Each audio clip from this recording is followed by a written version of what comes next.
l'audience de Next. Le Next 40, comme vous ne l'avez jamais entendu, animé par Olivier Mathieu et Thomas Benzazon. Ils sont 40 entrepreneurs, 40 champions de la tech française. Comment sont-ils arrivés là? À quels enjeux font-ils face? Quels sont les ressorts qui les ont forgés? Je suis Thomas Benzazon, cofondateur du Brain Studio Feuille Blanche, et avec mon compère Olivier Mathieu, cofondateur de Price Minister et France Digital, nous vous plongeons dans l'univers de ces entrepreneurs d'exception et les coulisses du Next 40. Ils répondront à nos questions, à celles d'invités surprises, tout comme à nos partenaires que sont La Tribune, Madines, France Digital, La French Tech et Neuflis OBC. Vous en voulez plus? Abonnez-vous sur vos plateformes de podcast préférées. N'hésitez pas à nous laisser un commentaire, à nous donner les fameuses 5 étoiles pour ensemble exploser les algorithmes et faire rayonner les entrepreneurs. On se retrouve donc dans 40 nuances de Next, toujours avec mon compère Olivier Mathieu. Salut Olivier. Salut Thomas, ravi de vous retrouver à nouveau. Et un nouvel entrepreneur du Next 40 aujourd'hui encore. Peux-tu nous en dire un mot? Absolument. On a le plaisir de rencontrer Julien Hervouette. Donc salut Julien. Salut Olivier, salut Thomas. On est ravi de te recevoir. Tu es un de ces entrepreneurs successful, comme on dit en anglais, du Next 40. Alors je rappelle que ta société e-Advise a été fondée en 2010. Vous avez annoncé une levée de fonds de 32 millions d'euros en 2017. Il y avait, je crois, eu préalablement 14 millions d'euros levés en 2015 et je crois un premier tour, ce qu'on appelle un peu de seed money de 1 million d'euros en 2013. Donc ça doit faire 47 millions d'euros si mes comptes sont bons, levés depuis le début, mais tu pourras me corriger. Donc e-Advise, qu'est-ce que c'est? Alors c'est une plateforme de marketing relationnel ou conversationnel à travers des outils de chat ou de messaging. Tu pourras nous expliquer un peu plus ce que c'est. Je crois que vous avez été motivé au départ pour rajouter un peu d'une touche humaine, la human touch, à l'intérieur de la relation client. Et c'est ce qu'on lit sur vous. Et vous avez donc un storytelling. Alors on essaiera de gratter un petit peu sur ce vernis-là. C'est aussi évidemment un outil qui peut maximiser les revenus et le commerce auprès de vos clients. Alors vos clients, c'est 2000 marques dans 100 pays. Je crois que vous avez signé un premier gros client en 2012 qui était la Fnac. Depuis évidemment, il y a un point très important aussi qui est original chez e-Advise, c'est que vous êtes basé à Nantes. Et beaucoup d'entreprises Next 40 sont quand même encore à Paris. On connaît le problème de surcentralisation, d'hypercentralisation de la France. Donc c'est intéressant aussi de voir les forces et les avantages qui peuvent être dans cette idée d'être non pas à Paris, mais en province. Je crois que donc, en plus de Nantes, vous êtes aussi en Allemagne, en Angleterre, en Espagne et aux USA. Je crois que vous êtes à Boston.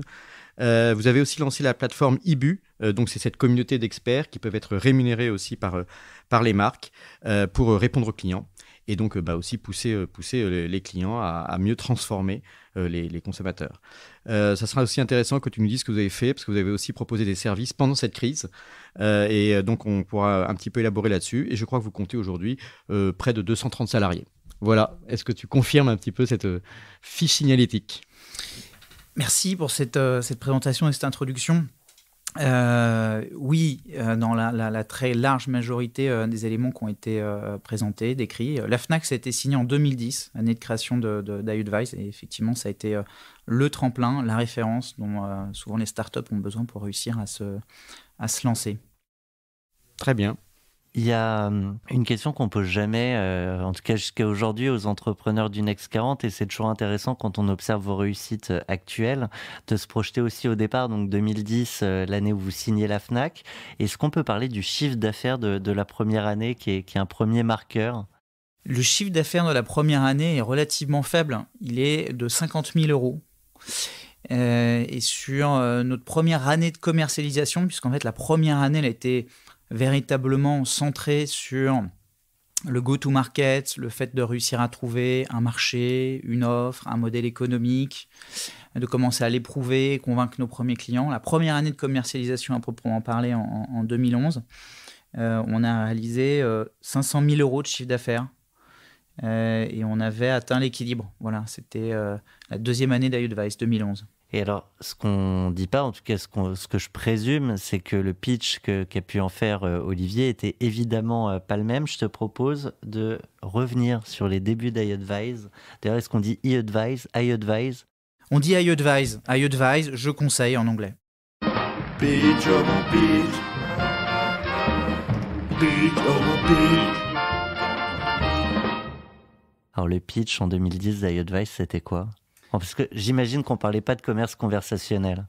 Alors non, on ne parlait pas de commerce conversationnel, surtout pas, puisqu'en fait d'ailleurs l'humain et la composante humaine étaient très très éloignés du sens premier du e-commerce, avec une vision justement très self-service, où les clients sont des adresses IP, des numéros de carte de crédit, du trafic, mais finalement surtout pas des humains. Donc on ne parlait pas de commerce conversationnel, on ne parlait pas non plus de messaging, on parlait de click to chat. Et le premier pitch d'iAdvice, c'était un pitch centré sur le fait d'exaucer les souhaits des visiteurs pour les transformer en clients. On s'était d'ailleurs doté d'une mascotte qui était un génie avec un petit côté bonhomme Michelin au service des visiteurs. Et l'idée, c'était de pouvoir faire apparaître cette petite fenêtre de chat et de pouvoir engager la conversation avec quelqu'un, une vraie personne en chair et en os, à qui on pouvait poser n'importe quelle question dans l'espoir d'obtenir la réponse, le conseil avisé ou l'aide dont on pouvait avoir besoin pour faire aboutir son achat. Le sujet à l'époque, c'était que la techno n'était pas encore utilisée. Il fallait faire de la pédagogie déjà sur la techno avant d'y rajouter cette brique humaine. Le sujet à l'époque, c'est qu'en fait, l'équation du e-commerce, elle est assez simple. Elle est basée sur 3 paramètres. Le trafic, le taux de conversion, donc la part de ce trafic qu'on convertit, et le panier moyen, donc le montant moyen finalement acheté par ceux qui convertissent. Et qu'à l'époque, le paramètre sur lequel les entreprises travaillaient principalement, c'était le trafic. Voilà. L'enjeu, c'était l'acquisition de trafic. Et finalement, on considérait que le taux de conversion qui, à l'époque, était entre 1 et 2%, donc on convertit entre 1 et 2 visiteurs en clients. On ne peut pas imaginer avoir ces niveaux de conversion dans le commerce physique, sans quoi la plupart des commerçants mettraient la clé sous la porte. Voilà. Finalement, c'était devenu une constante. Voilà. C'est comme ça. C'était 1-2%. Et ce sur quoi il faut travailler principalement, c'est l'acquisition de trafic. Et nous, on arrivait avec une vision centrée sur justement l'amélioration du taux de conversion et l'augmentation du panier moyen, qui sont ces 2 autres paramètres, en disant, mais finalement, la dimension et la composante qui manquent dans le commerce en ligne, c'est cette dimension humaine, c'est cette dimension relationnelle, c'est la conversation qu'on vient chercher dans le magasin, c'est le conseil, c'est la capacité de pouvoir parler aussi parfois d'autre chose que du produit, de parler de sa pratique, de son usage, de ses retours d'expérience, etc. Finalement, c'est un peu l'équivalent du vendeur que tu vas rencontrer dans le magasin, dans les rayons, et qui va pouvoir te conseiller. Oui, exactement. C'est le vendeur, mais le vendeur, en tout cas idéalisé. C'est-à-dire celui qui est véritablement passionné, expert de son sujet, qui n'est pas uniquement là pour te refourguer sa camelote ou te sauter ou te mettre le grappin dessus au moment où tu n'as pas du tout envie qu'il le fasse. Ou pour te vendre le contrat d'assurance en plus, etc. Voilà. Non, c'est plutôt la boutique spécialisée dans laquelle tu vas te rendre, qui en général est tenue par quelqu'un qui est passionné, expert de son domaine, et qui va pouvoir te partager à la fois son expertise, sa passion, mais aussi bien évidemment te conseiller avec beaucoup d'authenticité sur le produit que tu cherches et le rêve que tu souhaites réaliser. Parce que alors je me disais, je lisais un peu en préparant ton émission la thèse d'investissement de tes investisseurs. Donc je rappelle qu'il y a Idinvest, BPI et aussi Quadrille. Et j'ai lu, je crois avoir lu ou discuté sur le thème qui avait finalement un enjeu spécifique que tu viens de décrire, qui est le coût d'acquisition des clients, effectivement, qui est directement corrélé, alors là on a des termes un peu techniques marketing, j'essaie de les vulgariser, mais qui est corrélé à ce taux de transformation. C'est-à-dire qu'on paye des clics, on paye des visiteurs qui arrivent sur notre site de e-commerce, par exemple. Il y a ce taux de transformation et une des résultantes, c'est qu'il y a un coût d'acquisition par client qui est de plus en plus élevé parce que les canaux d'acquisition, les Google, les Facebook, coûtent de plus en plus cher. Et donc, il me semblait qu'eux, ils ont acheté effectivement cette thèse-là. Et alors, en quoi tu fais baisser le coût d'acquisition Est-ce que c'est parce que finalement, grâce au marketing conversationnel, tu permets de garder des clients plus longtemps plutôt que de racheter sans arrêt des nouveaux clients? Oui, c'est une très bonne question. Alors, on ne va pas faire diminuer le coût d'acquisition à proprement parler, mais il y a un ratio qui est beaucoup regardé dans l'industrie du e-commerce, qui est le ratio CAC sur LTV finalement. Et la LTV, c'est lifetime value. Voilà. Mon client, mon objectif, c'est pas... Donc, lifetime value, c'est la valeur du client sur la durée. Exactement. Combien de fois Donc, un client va revenir, combien de fois il va réacheter, et finalement, au global, combien il va générer de marge pour le commerçant?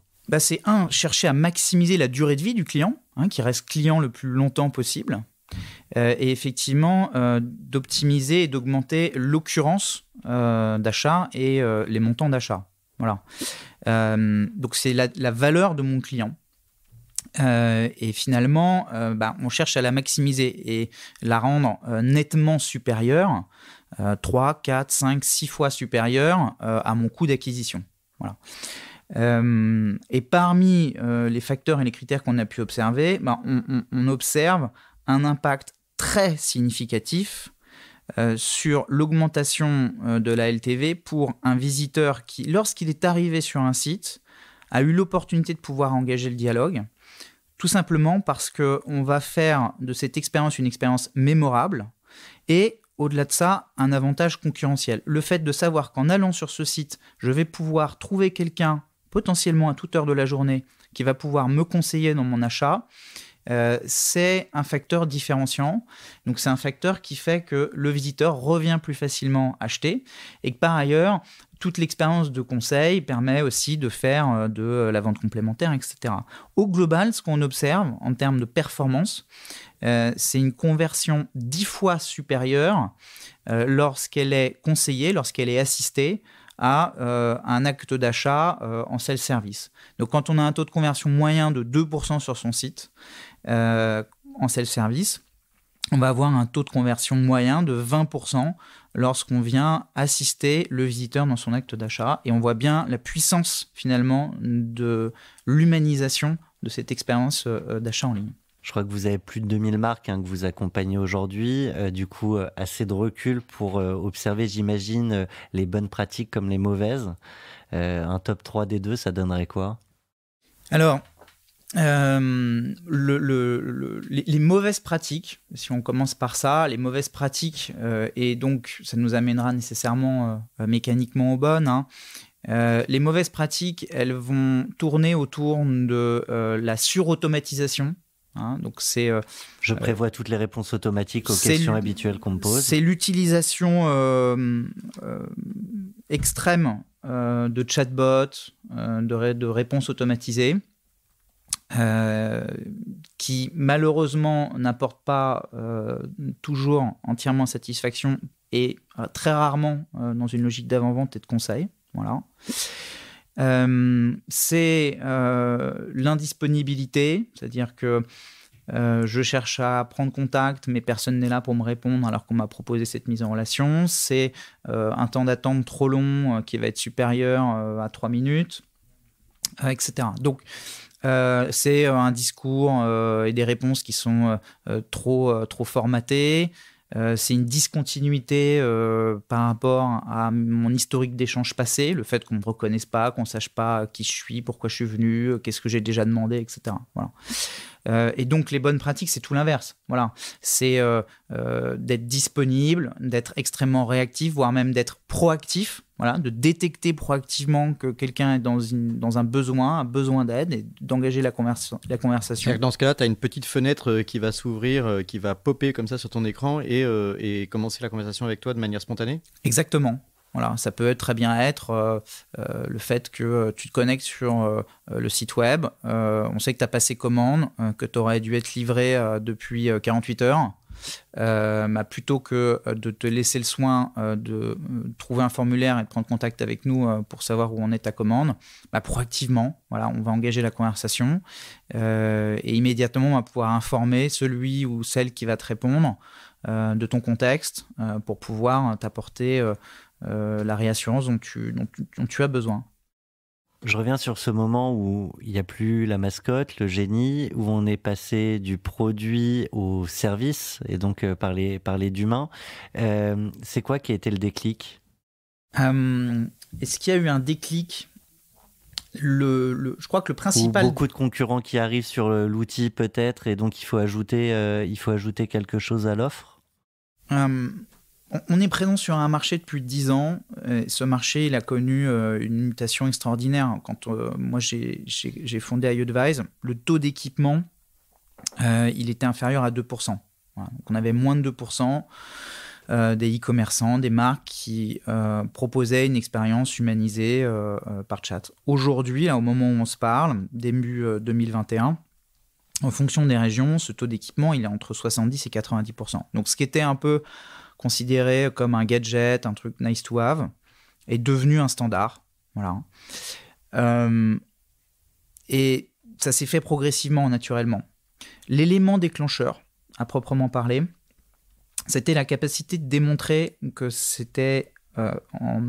que ce type de technologie, ce type d'approche était en mesure d'offrir un retour sur investissement. C'était économiquement viable. Voilà. Et ça s'est produit avec la signature de Fnac.com, un an plus tard, quand Daniel Courcol, le directeur relations clients, a pris la parole devant une salle de 500 personnes au salon du e-commerce pour expliquer qu'il avait réussi à obtenir un retour sur investissement sur la solution en moins de 3 mois, et qu'il avait généré X millions d'euros de revenus incrémentaux. Et là, on venait de faire la démonstration qu'humaniser l'expérience d'achat en ligne était économiquement viable. À ce moment-là, je reviens juste sur l'histoire. Vos premiers clients, comme celui que tu viens de citer, qui est Fnac, ils mettaient en avant leurs propres opérateurs de relations clients. Vous aviez déjà cette idée de créer la communauté qui va répondre aux acheteurs en ligne. Alors, à l'époque, la vision de Fnac, c'est d'offrir l'expérience qu'on vient chercher en magasin. Donc c'est le vendeur avec son gilet. D'ailleurs sur les boutons, on avait le vendeur avec son gilet. Le passionné de disques, le passionné de livres qui va pouvoir répondre aux questions avec une connaissance approfondie finalement de son marché. C'est exactement ça. Voilà. Et c'est la vision de Daniel Courcol à l'époque qui décide de travailler avec nous. Et effectivement, c'est des vendeurs de chez Fnac qui sont derrière pour pouvoir conseiller et répondre.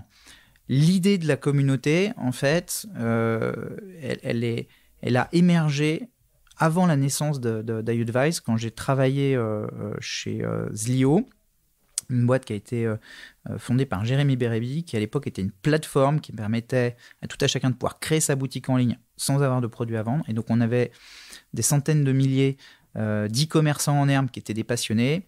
Et à l'époque, on avait dû faire face à un défi majeur où l'ensemble des boutiques du réseau ont été sanctionnées, déclassées de Google, et où la réflexion avait été justement de travailler sur l'amélioration de la transfo et du panier moyen avec le peu de trafic restant, et de le faire en permettant à ces e-commerçants en herbe passionnés de pouvoir apporter leurs conseils. Voilà.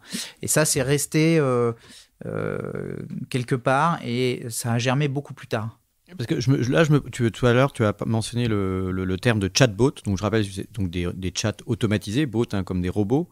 Et vous mettez en opposition par rapport à cette pratique qui est la human touch, donc le facteur humain ou le fait que ce soit une vraie personne qui réponde à des questions en ligne.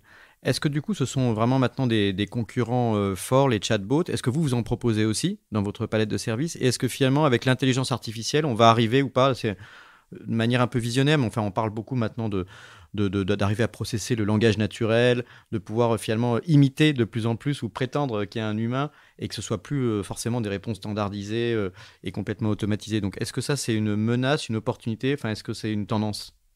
Bon, il y a beaucoup de questions. Alors, d'abord, en 2010, quand on fonde iAdvise, il y a un acteur de pointe sur le marché qui s'appelle Virtuose, qui depuis a été racheté par Nuance, qui faisait ce qu'on appelait non pas des chatbots à l'époque, mais des AVI, agents virtuels intelligents. Voilà. Donc on arrive à un moment où finalement ces chatbots sont déjà installés, sont déjà déployés. D'ailleurs Fnac était client à l'époque. Mais avec une promesse assez incomplète. C'est-à-dire que l'automatisation fonctionnait très bien sur des sujets récurrents, des sujets plutôt typés support client. Voilà.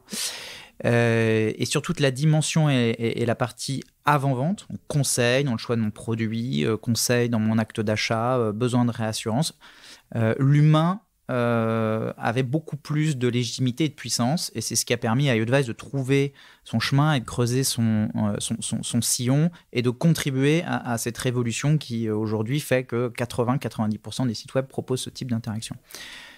Aujourd'hui, en 2021, 45% des contacts des conversations qui ont lieu sur la plateforme, 45% sont partiellement ou totalement automatisés. Voilà, donc, près de la moitié. Donc vous l'avez compris, cette automatisation, elle est intégrée au sein de nos solutions. Nous, notre vision, c'est de réussir à prendre le meilleur des deux mondes. Voilà. Faire en sorte que le robot intervienne là où il est pertinent de le faire intervenir. Par exemple, sur des phases de qualification de ton besoin. Toutes ces questions récurrentes de collecte d'informations. L'humain a assez peu de valeur ajoutée à poser ces questions récurrentes. Le robot sait très bien le faire. Voilà. Sur la base de l'ensemble de ces questions, ensuite, on va pouvoir... Mais ça oblige quand même l'humain qui répond au robot à qualifier de manière très précise son besoin. Par exemple, je veux acheter un appareil photo et donc chacun avec son langage ou son vocabulaire va être plus ou moins expert et peut-être répondre de manière imparfaite. Est-ce que ça, c'est le robot qui est capable aujourd'hui d'analyser dans le langage exactement la catégorie ou le besoin du client, ou est-ce qu'assez vite, il faut quand même aussi le requalifier par une intervention humaine? Aujourd'hui, le robot le fait plutôt bien, voilà, avec un degré d'erreur, mais qui est un degré d'erreur acceptable. Voilà. Le robot va aussi très très bien fonctionner sur des sujets, je le disais, de support client, des sujets assez basiques, de suivi de commandes, où notamment on a besoin d'être interconnecté avec le CRM, de pouvoir apporter du coup des réponses extrêmement rapides. De fait, on va ensuite pouvoir, quand c'est nécessaire et quand c'est pertinent, escalader et transférer cette conversation, soit par exemple à un conseiller du service client qui va pouvoir, à un niveau 2, niveau 3, traiter la demande, résoudre le problème de son client. Ou si on est sur un sujet justement de conseil, d'achat, de retour d'expérience, l'envoyer vers un expert issu de notre communauté IBU par exemple. Et tout l'enjeu et toute la valeur ajoutée, c'est l'orchestration de la conversation. Enfin, pour terminer de répondre à ta question, est-ce que demain finalement ce bot ou ces bots vont remplacer l'humain? Techniquement, probablement. On va y arriver. Est-ce qu'on y est? En réalité, on en est encore très loin. Les chatbots, la résurgence des chatbots, elle vient de 2017, à un moment où Facebook décide de lancer Messenger for Business, donc de permettre aux entreprises d'être présentes sur Messenger et de dynamiser la stratégie de pénétration de Messenger pour faire concurrence aux Asiatiques, à WeChat. Et la vision évidemment de Facebook, c'est de dire si on fait rentrer les business, on va avoir des flux de conversation et donc des coûts de traitement associés. La solution, ce sera les chatbots. Voilà. Écoute, tu me fais une transition presque parfaite avec la question de notre partenaire Madines et sa journaliste Anne Taffin. Tu parlais de Facebook qui évidemment détient Messenger, qui détient aussi WhatsApp. On l'écoute. Vous avez un message. Bonjour. Vous faites partie depuis peu du club très sélect des partenaires officiels de WhatsApp, qui n'en compte que 50 au monde, dont 10 en France. Comment avez-vous fait pour approcher ce géant américain ? Comment est-ce qu'on a fait pour approcher ce géant américain ? En l'occurrence, dans les équipes, on a un ancien de Facebook qui est venu travailler sur toute la partie animation de notre réseau de partenaires. Et donc, on a eu la chance de faire partie des premières entreprises à justement intégrer Messenger for Business. Et de fil en aiguille, on a évidemment déroulé les cas d'usage. Et pour la petite anecdote, il y a 2 ans, on nous avait proposé d'intégrer le programme BSP en alpha de WhatsApp, donc de faire partie de ce petit cercle encore plus fermé qu'aujourd'hui. Qu'est-ce que c'est BSP ? Business Service Provider. Voilà. Toutes ces sociétés-là, finalement, cherchent des partenaires qui vont être les relais dans la diffusion, l'adoption de leur technologie, puisqu'en fait, l'enjeu souvent, c'est d'amener une solution qui va pouvoir permettre d'industrialiser le traitement, faire le contrôle d'accès, gérer toute l'automatisation, la base de connaissances, etc. etc. Et ça, c'est pas leur métier. Voilà. Et donc, ils viennent brancher derrière des solutions comme celle d'iAdvise pour pouvoir opérer le traitement, piloter les stratégies conversationnelles, etc.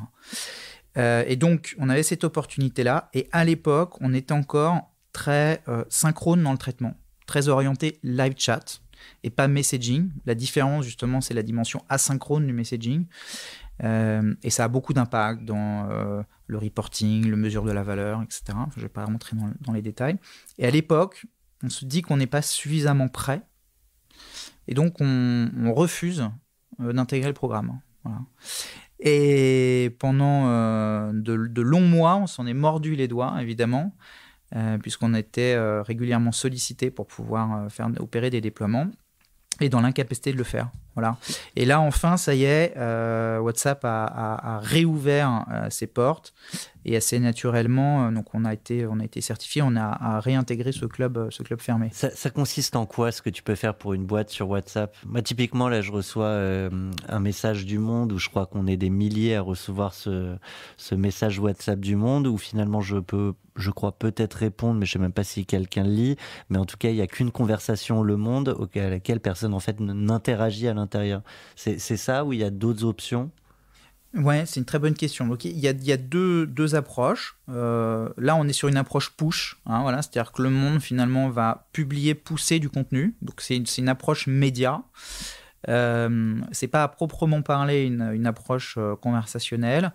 Nous, on n'est pas spécialiste du push. Voilà, on n'est pas spécialiste dans la diffusion de messages.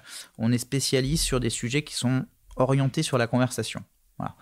Donc, ce qu'on souhaite faire et ce qu'on fait, c'est de permettre aux marques de pouvoir être présentes là où leurs clients sont présents. C'est des millions et des millions d'utilisateurs de WhatsApp en France. Et donc, c'est de permettre, si vous le souhaitez, en tant que client, de pouvoir, au travers de WhatsApp, entrer en relation avec la marque pour pouvoir engager la conversation avec elle, traiter un problème de service client. Comme on le fait sur le site aujourd'hui, c'est que voilà. le canal qui change. Du coup, je me permets une question, mais c'est peut-être compliqué pour toi d'y répondre, mais récemment, il y a eu le sujet WhatsApp, les conditions d'utilisation avec beaucoup de gens qui sont partis sur d'autres messageries. Est-ce que ça vous impacte? Est-ce que c'est une peur qui était peut-être pas légitime? Toi qui connais peut-être aussi les dessous des informations qui peuvent être demandées, je crois que typiquement... Question touchy. Ouais, je sais, mais je pose la question et je te laisserai évidemment y répondre avec les contraintes que tu peux avoir. Bon, ce sujet de data, évidemment, il a occupé l'actualité avec des communications officielles de Facebook qui tendent à rassurer les utilisateurs. On n'a pas de parti pris sur la question. Moi, mon métier, c'est d'intégrer le plus possible de points de contact et donc d'applications qu'utilisent les usagers, les clients, et de permettre aux marques, si elles le souhaitent, d'être présentes sur ces points de contact pour pouvoir permettre à leurs clients d'engager la conversation. Voilà. Le sujet de la data, moi, dans ma préconisation, dans les conversations que je peux avoir justement avec des execs, des comités de direction, des marques avec lesquelles on travaille, c'est de leur dire... De toute façon, mon conseil, c'est de maîtriser votre expérience conversationnelle, maîtriser votre data. Et aujourd'hui, iAdvise, mais bien d'autres acteurs, permettent d'offrir toute la stack technologique pour que les marques puissent être, j'ai envie de dire, propriétaires de leur expérience conversationnelle. Et donc proposer une expérience conversationnelle sur leur application mobile, sur leur site mobile, sur leur site web, de la façon dont elles le souhaitent. En maîtrisant leur data et leur expérience. Voilà. Parce qu'en réalité, au-delà du débat spécifique sur la question de WhatsApp, il y a effectivement une question un peu plus large qui est sous-entendue dans ce que posait Thomas, qui est celle aussi de la data que vous avez en votre possession. Alors là, tu sous-entendais que vos clients en fait, sont propriétaires des data, mais j'imagine que la base de données potentiellement de iAdvise implémente énormément d'informations. les additionnent les unes aux autres sur les besoins des clients, quand est-ce qu'ils vont acheter, quels sont leurs centres d'intérêt, etc. Donc tout ça, ça fait partie de la vie intime aussi du client. Donc c'est régi, j'imagine, par un environnement réglementaire précis. Comment est-ce que vous vous positionnez par rapport à ça? Est-ce que ça fait partie de votre business model aussi d'utiliser cette donnée ou pas? Non, on n'utilise pas cette donnée. On a une donnée qui est silotée, voilà. Et on n'en fait pas un usage transverse. On n'est pas propriétaire de cette donnée, ce sont nos clients qui possèdent cette donnée. Nous, on agit comme agirait un hébergeur. Néanmoins, on a des obligations réglementaires, notamment le RGPD, qui fait qu'on s'assure de la bonne conformité quant à la confidentialité de ces données. On aurait pu, c'est une très très bonne question, parce que la question elle s'est posée de nombreuses fois. On aurait pu construire un business model autour de l'usage et de l'exploitation de la donnée à laquelle on a accès. Et elle est incroyable, cette donnée. Parce que ça permettrait de faire du ciblage, du reciblage, plein d'actions commerciales proactives. Ouais, on équipe la très large majorité du top 100 e-commerce. On travaille avec la moitié du CAC 40. Donc, on suit les transactions, les ventes. On suit évidemment les questions, les échanges, donc les thématiques qui peuvent être plus ou moins brûlantes. Et puis on descend jusqu'à l'échelle de l'individu qui parfois peut rentrer dans son intimité. Donc nous, notre vision, voilà, ça a toujours été en tout cas de préserver ça et de ne pas en faire un modèle économique, de pas venir servir un modèle économique, mais au contraire d'en faire une force dans notre proposition de valeur auprès des marques, en leur disant, mais en fait, on vous laisse propriétaire de vos données et de votre expérience conversationnelle. Alors, ça fait 2 épisodes qu'on fait du Next 40 où je dis qu'on ne posera pas la question confinement, cette rubrique confinement que j'ai hâte de mettre de côté, ne sachant toujours pas si nous partons pour un troisième. Olivier ayant évoqué le fait que vous aviez fait beaucoup pendant cette période, je vous propose quand même de passer quelques instants pour en discuter. Je sais que je vous demande de rester chez vous. Je vous demande aussi de garder le calme. Chez vous, chez vous, chez vous. Je pense que c'est important dans les moments que nous vivons. Alors c'est vrai qu'on a souvent ce débat entre Thomas et moi, est-ce qu'on parle du confinement, de l'impact de la crise? Quand on a lancé le podcast 40 nuances de Next, c'était en plein confinement. Aujourd'hui, on passe de confinement à couvre-feu, etc. Mais enfin, en tous les cas, l'impact est certain sur le marché, notamment du e-commerce, puisque quand il y a des commerces fermés, il y a évidemment un mouvement de vases communicants vers le e-commerce. Et puis c'est vrai qu'aussi, on est dans un monde où on parle de distanciation sociale, et ce terme parfois nous effraie, parce que ça veut dire qu'on s'éloignerait les uns des autres. Alors il faudrait probablement changer le vocabulaire, mais justement vous arrivez avec une solution digitale mais humaine.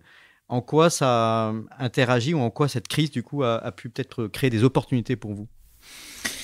Alors cette crise, elle a créé beaucoup d'opportunités pour iAdvise et je dis ça aussi en étant parfaitement conscient des impacts sanitaires et des contraintes liées à cette crise. Mais comme tu l'as dit, elle a dopé le e-commerce. Voilà.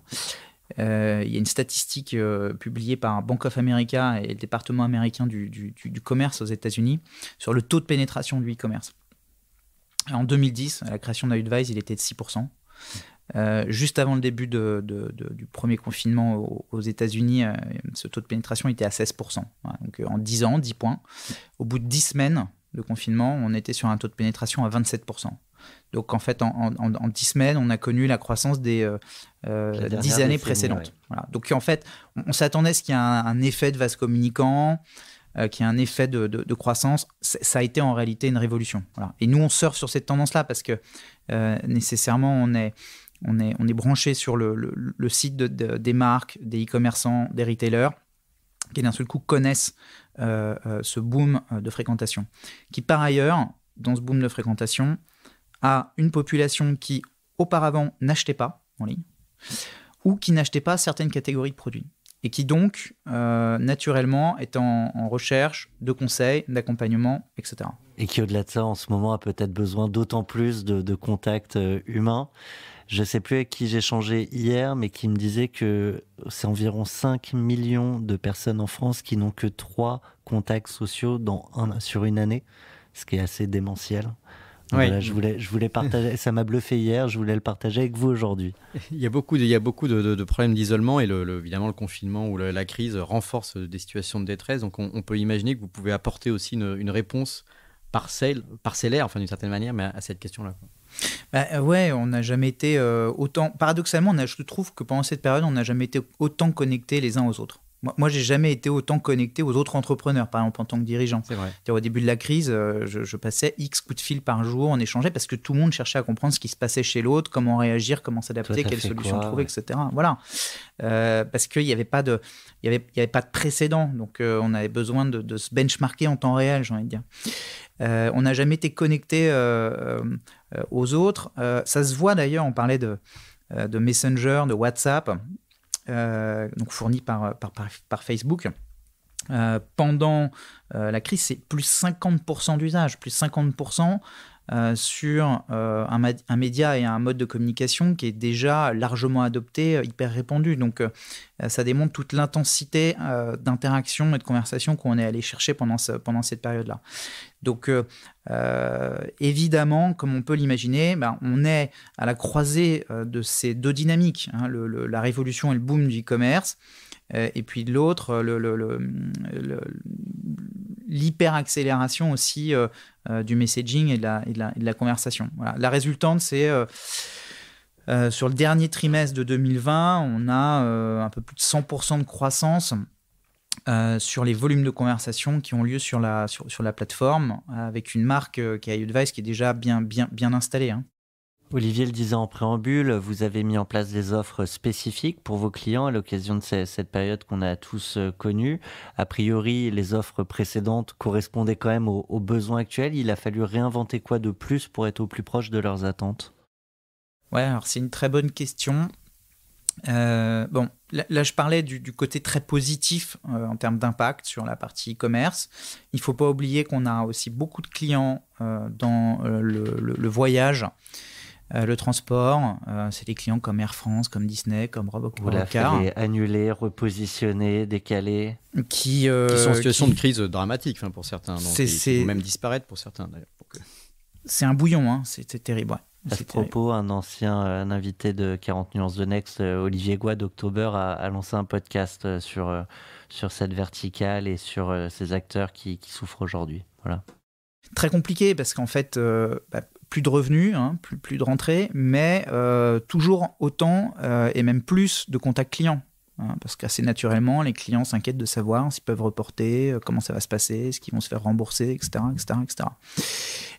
Donc c'est tout le paradoxe. Plus de business, mais une explosion des contacts.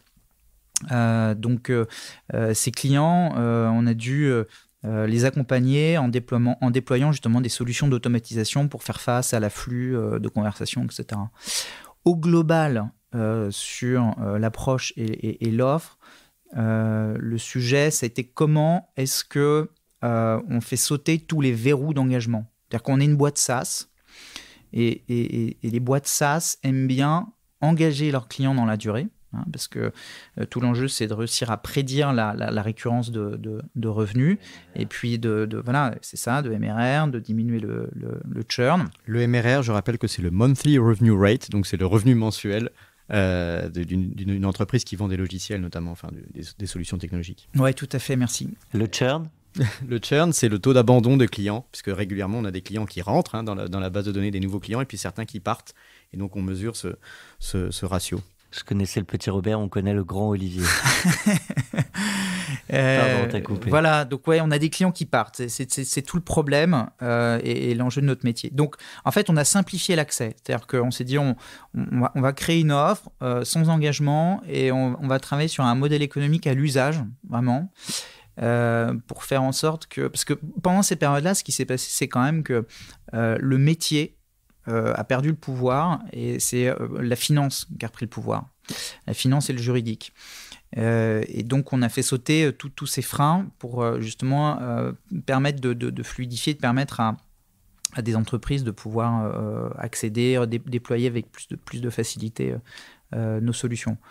Voilà. Et puis, on a proposé, comme énormément d'entreprises, de mettre à disposition gratuitement nos solutions pour toutes les organisations gouvernementales ou non gouvernementales qui avaient pour objectif de pouvoir aider, assister la population pendant cette crise.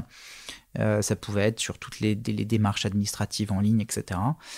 Et de permettre justement, c'est tous ces, j'ai envie de dire, primo-accédants de services en ligne, de bénéficier d'une assistance humanisée dans leur parcours client sur Internet. Voilà. Donc on a mis à disposition, et je crois que c'était le sens et le mouvement de l'écosystème tech, de se mettre au service des autres lorsque c'était pertinent et utile.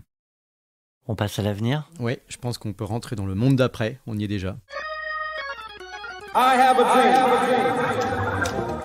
Alors sur le monde d'après, c'est ce monde on parle d'après le confinement, d'après cette crise, mais du coup on peut aussi se projeter plus ou moins loin selon vos projections. Et au-delà d'ailleurs de la société iAdvice, ce qui nous intéresse, c'est aussi ton regard d'entrepreneur sur ce qui se passe.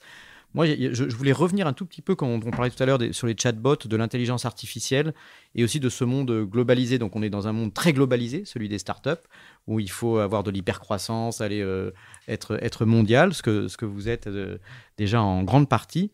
Et puis, en plus, ce monde aussi un peu déshumanisé de l'intelligence artificielle. Est-ce que tu vois à un moment donné tu disais qu'il y a effectivement la possibilité maintenant d'avoir des robots automatisés, mais est-ce qu'aujourd'hui, l'intelligence artificielle va complètement changer la donne, ce qui est un petit peu différent des premiers chatbots dont tu parlais, qui étaient des questions-réponses relativement simples. Aujourd'hui, il y a de plus en plus de complexité, y compris dans le fait de pouvoir répondre dans n'importe quelle langue, reconnaître la langue, traduire, etc. Et donc, est-ce qu'il y a une efficacité qui pourrait finalement, à un moment donné, changer complètement la relation ou l'interface homme-machine ? Je crois que l'enjeu, c'est l'industrialisation de la conversation. C'est-à-dire comment est-ce qu'on passe d'une période où on a proposé la conversation à peu de ses clients, et notamment aux clients qui ont une valeur ajoutée, parce que c'est des clients VIP ou c'est des clients qui vont réaliser une transaction dont le montant est très élevé ou la marge importante. On rentre dans une ère où on veut faire en sorte que la conversation soit un standard et qu'elle soit proposée à tous.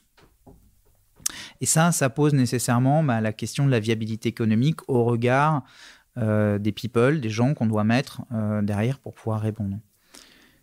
Et c'est là, à mon sens, que l'intelligence artificielle entre en jeu.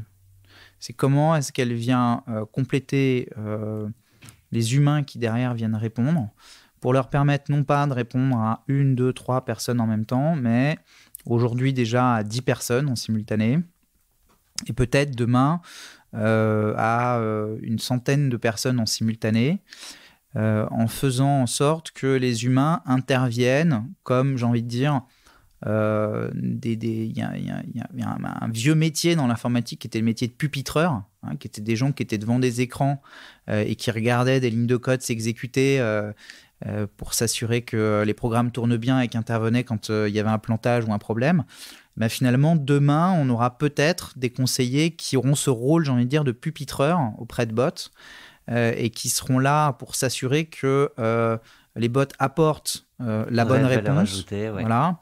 Et quand le bot ne sait pas répondre, de pouvoir répondre, lui apporter la solution, ou quand l'humain est plus pertinent pour pouvoir apporter une réponse, de le faire.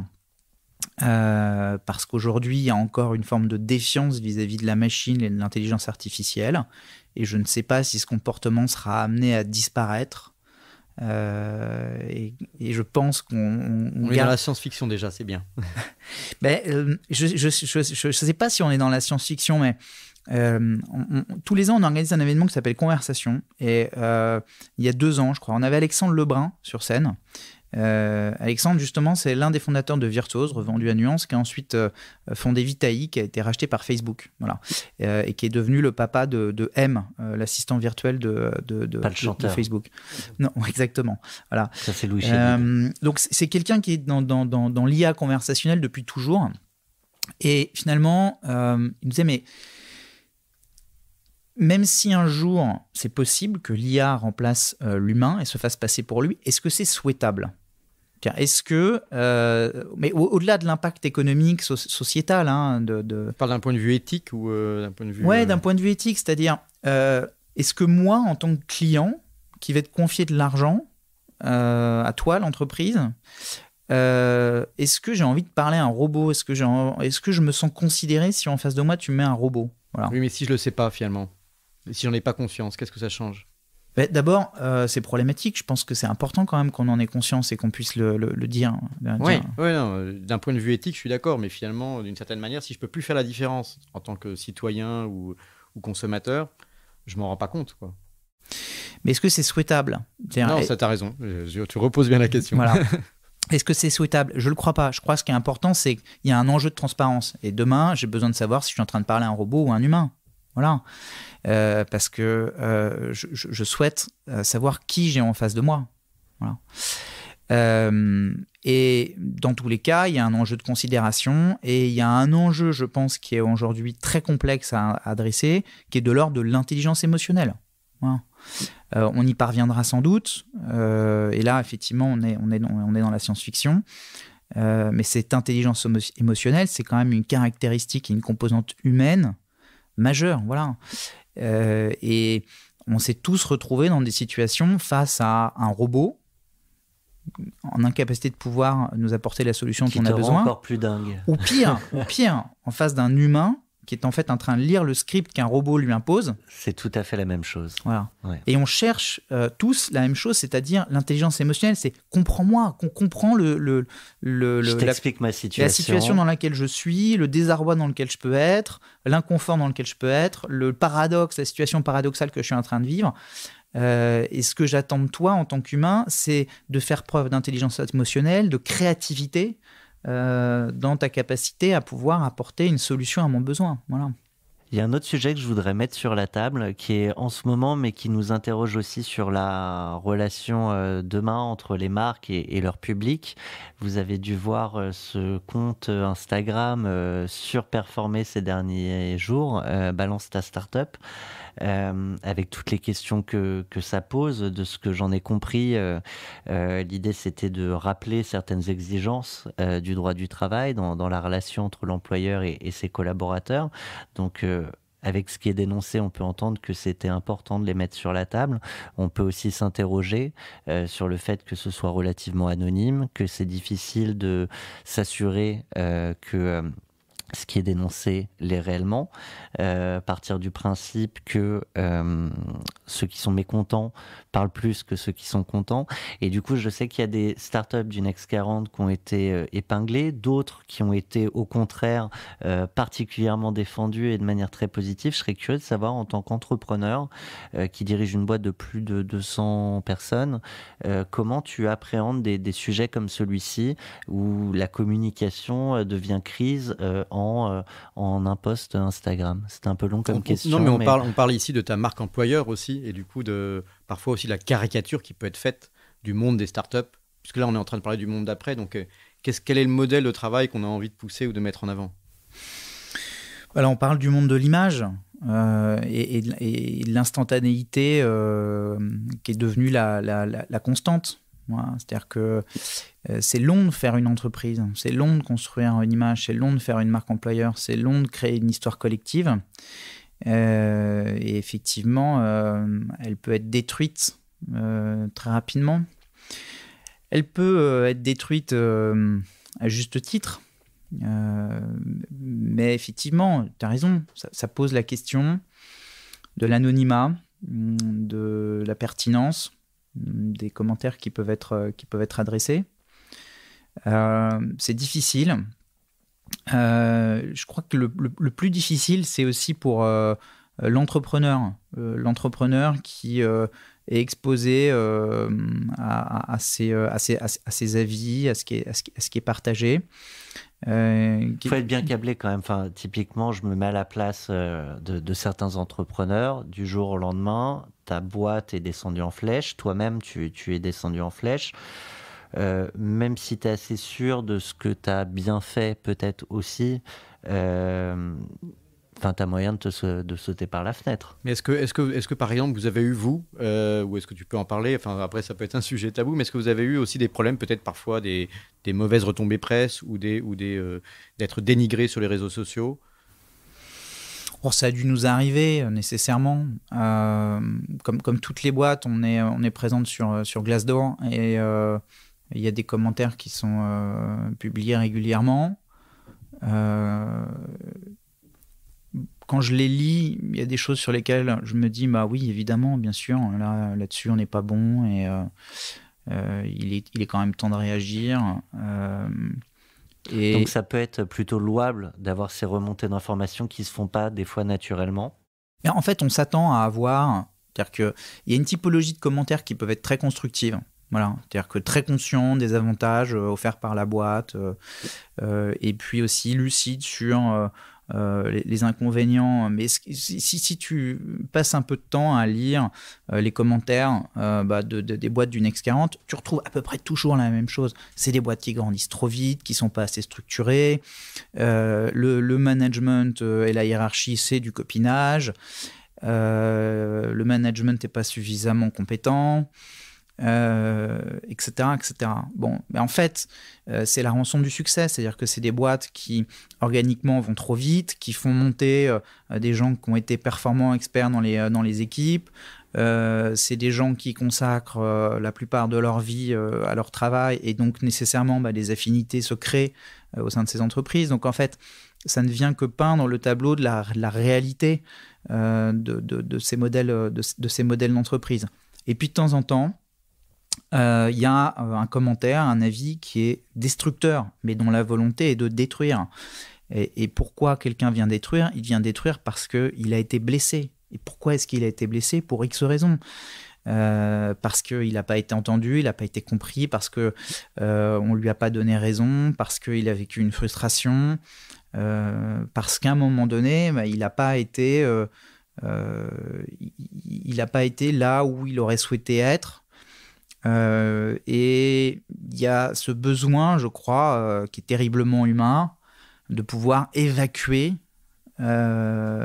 et Après, c'est vrai que ce compte Instagram dont parlait Thomas, qui est Balance ta startup, ça vient aussi d'une idée qui était, je crois, Balance ton agence. Mais qui se déroule sur Balance ta maison, voilà, Balance un peu tout. Et donc c'est un peu, alors ça peut ressembler à un certain nombre de mécontentements qui existent et qu'on peut retrouver dans la vraie vie, qui sont aussi quand on parle de la crise des gilets jaunes, bon, c'est pas un compte Instagram, mais c'est des gens qui descendent dans la rue et qui expriment aussi sans doute un certain nombre de frustrations. Alors après, ça crée des débats. Mais quelles sont les réponses qu'on peut apporter en tant qu'entrepreneur ? Et est-ce que toi, tu as, il y a des pratiques finalement managériales, de ressources humaines ou autres dont vous êtes fiers chez iAdvice, des choses que tu voudrais peut-être promouvoir ou des essais que vous avez faits dans la façon d'organiser la vie et le travailler ensemble ? La mission originelle d'iAdvice, c'est d'humaniser l'expérience client en ligne. Donc cette dimension et cette composante humaine, elle a toujours été importante, c'est-à-dire que ceux qui ont rejoint cette aventure l'ont fait avec justement la conviction d'amener cette touche humaine, cette chaleur. C'est des gens qui sont attachés justement à l'humain, à la conversation, au contact, à la relation avec l'autre. C'est des gens qui n'ont par exemple pas fait le choix d'aller, je sais pas moi, bosser dans une fintech ou dans le milieu de la finance pour optimiser des algos de bidding. Voilà, c'est des gens qui font un choix qui est différent. Et donc, cette composante et cette dimension humaine, je crois qu'elle a toujours été très présente chez iAdvice. Et qu'en tout cas, moi j'ai toujours cherché à faire en sorte de libérer les énergies. Voilà. Les collaborateurs sont des gens qui sont dans leur vie personnelle des entrepreneurs. Voilà. Ils font des projets. Ils sont présents souvent dans une vie associative. Ils sont eux-mêmes engagés. Ils s'endettent. Est-ce que vous favorisez ça ou tu laisses une place à ces initiatives ? On favorise ça. L'exemple que je donne souvent, qui est anecdotique, mais on attribue à chacun de nos collaborateurs une cagnotte individuelle qu'il peut utiliser individuellement ou collectivement pour mener une initiative en interne ou tourner vers l'externe, comme bon lui semble, sans évidemment de validation du manager. Cette idée, elle est née d'un email un jour que je reçois de l'un de mes collaborateurs qui me dit je voudrais envoyer un bouquet de fleurs à une cliente qui s'est fait hospitaliser. Voilà. Et je me suis dit mais pourquoi est-ce que je reçois un email qui me demande ça en fait ?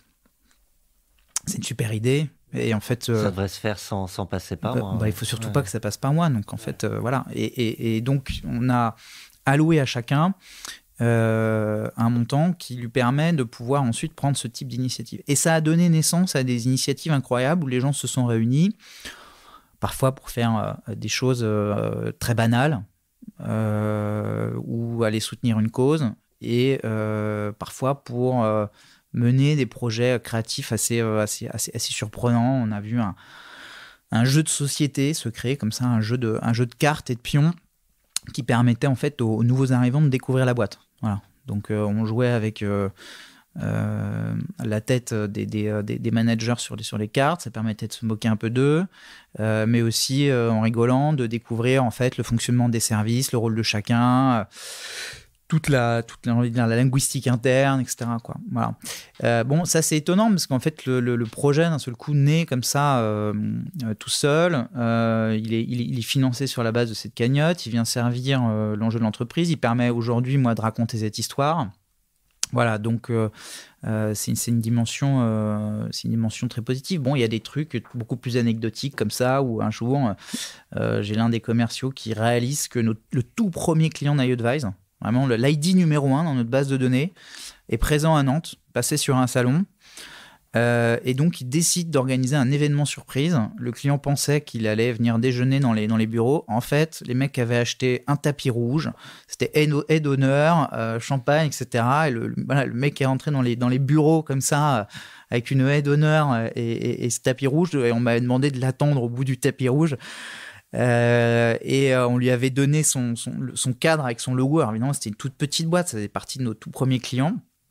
Et on lui avait donné son cadre et son logo pour qu'il vienne l'accrocher au milieu de nos plus belles références, qui sont là, les boîtes du CAC 40. Génial. Bon, ça c'est génial, c'est-à-dire que c'est une initiative spontanée comme ça, et quand on fait confiance aux gens et qu'on leur permet de bénéficier des moyens de le faire, bah, il se passe des choses étonnantes. Eh bien, c'était un plaisir de commencer seulement à découvrir Julien Hervouet et iAdvise. Je vous propose de passer à la partie 2 de nos échanges dans 40 nuances de Next, juste après ce jingle. 40 nuances de Next. Le Next 40, comme vous ne l'avez jamais entendu, animé par Olivier Mathieu et Thomas Benzazon.